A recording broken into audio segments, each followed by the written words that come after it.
लिए जितने भी साधनों की आवश्यकता है, वो साधन की आवश्यकता आपको भक्त बनाती है। और उस साधन की मुक्ति के बाद भी भगवत स्मरण बन जाए, उसी को कहते हैं प्रपन्न। साधन की आवश्यकता नहीं। सूरदास जी कौन है? प्रपन्न है। उनको ठाकुर जी को देखने के लिए नेत्र नहीं चाहिए। परम सत्य श्रीनाथ जी का नाम उनके हृदय में विराजमान है, उस नाम से ही वे दर्शन कर लेते हैं। श्रीनाथ जी कैसे?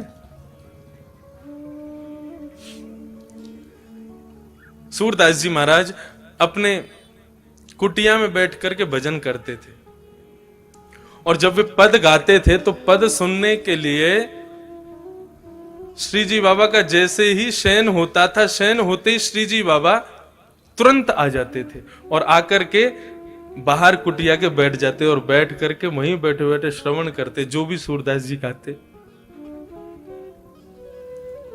वापस लौट जाते। सावधानी से सुनना। एक दिन श्री जी बाबा ने मन में भाव रखा कि भैया आज गोसाई जी जल्दी हमको पौड़ा दें भोग लगा के। तो गोसाई जी तो कपाट बंद करके जाते थे दोपहर के, लेकिन ठाकुर जी जंगला में से कूद के भाग जाते थे, सूरदास जी की कुटिया पे जाके बैठ जाते थे। एक दिन ठाकुर जी जाने लगे तो श्री जी ने हाथ पकड़ लिया ठाकुरानी ने। कहां जा रहे हो? बोले हम जा रहे हैं एक जगह पे। बोले कहां जा रहे हो? मुझे सही बताओ। बोले एक भक्त है, उसको दर्शन देने के लिए जा रहे हैं। बोले हम भी चलेंगे साथ में। अरे तुम मत चलो, तुम क्या जाओगी? तुम जाओगी तो फिर पता नहीं उसको समझ पाओगी नहीं समझ पाओगी, क्या भाव आवे समझ थोड़ी आता है। राधा रानी बोली या तो हमें लेके चलो, नहीं तो आज हम तुम्हारी गुसाई जी से शिकायत कर देंगे कि तुम पौड़ते नहीं हो, तुम भाग जाते हो दर्शन देने के लिए। ठाकुर जी अर्चावतार में जब विराजते हैं ना, तो अपने अर्चक से डरते भी हैं। मैं अपनी कथा में कभी कभी बताता हूं, हमारी बहन जी बैठी हैं, श्री राधा रमन परिकर में आपका सौभाग्य है सेवा का।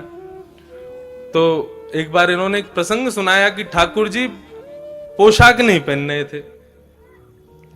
श्री राधा रमन जी पोशाक नहीं पहन, जबकि बिल्कुल सही था, नाप भी बिल्कुल लेकर के रखा था, लेकिन फिर भी कभी कहीं से ऊंची, कभी कहीं से नीची, कभी कहीं से भारी। सब गोस्वामियों ने प्रयास कर लिया, लेकिन ठाकुर जी ने पोशाक नहीं पहनी। तो आपके जो पूज्य दूसरे पिताजी ससुर जी हैं, वे सबसे बोले सुनो सब लोग बाहर जाओ, मैं थोड़ा ठाकुर जी से एकांत में बैठ के बात करूं। और वे ठाकुर जी के आगे बैठे, राधा रमन जी के आगे पोशाक रख दी। तो बोले अच्छा, तो आज आपको पोशाक धारण नहीं करनी है, क्योंकि हमें पता है नाप तो बिल्कुल ठीक है और पोशाक भी बिल्कुल अच्छी बनी है, लेकिन पता नहीं आपकी क्या इच्छा है, परेशान करने के मूड में हो। देखो हमें कोई झंझट नहीं है, आपको नहीं पहनी, बिल्कुल नहीं पहनाएंगे। बाहर दर्शनार्थी दर्शन के लिए खड़े हैं, बस 15 मिनट बचे हैं, आप पहन लो, नहीं तो मैं तो अभी कपाट खोल दूं, बिल्कुल नंग धरंग खड़ा कर दूंगा आपको।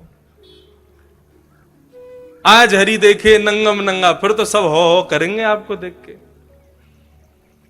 ये रखी पोशाक, 2 मिनट का समय दे रहे हैं, सोच लो, यदि आपको पहननी हो तो अभी मैं धरा दूंगा, नहीं तो मुझे बिल्कुल कोई संकोच नहीं होगा, तुरंत कपाट खोल दूंगा, कुछ भी धारण नहीं कराऊंगा, लंगोटी में ही खड़े रहोगे आज। 2 मिनट बाद प्रणाम किया, बोले आपने विचार कर लिया होगा, मैं प्रयास कर लेता हूं, यदि प्रयास में सिद्ध हो गया तो समझ जाऊंगा कि नहीं आप धारण करना चाहते, नहीं हुआ तो फिर कपाट खोल दूंगा। बोले वही पोशाक जो 2 घंटे से पहन नहीं रहे थे, डांट फटकार करके जैसे ही धारण कराई, सो ही राधा रमन जी ने पहन ली और चुपचाप धारण करके दर्शन दे दिए सबको। तो अपने अर्चक से ठाकुर जी डरते भी हैं, क्योंकि अर्चक पुष्टि मार्ग के अनुसार, मैंने कहा ना, यशोदा का स्वरूप, और बालक यशोदा से डरता है। मैं भी कभी कभी गिरधर लाल जी की सेवा करता हूं तो कोई कभी कुंडल उतर जावे, कभी मोर पंख उठ के भाग जाए, कभी यहां की हीरा जो लगो थोड़ी पे वो भाग जाए, मिले ही ना है महाराज, ढूंढते रहो कहां गए हो। हम तो खूब डांट फटकार दे, मैं देखो पहनो तो पहनो, नहीं तो ऐसे खड़ो कर दूंगा, मुंह कोई चिंता ना है। और वास्तव में एक और भाव, ठाकुर जी क्या छोटे से लाला हैं,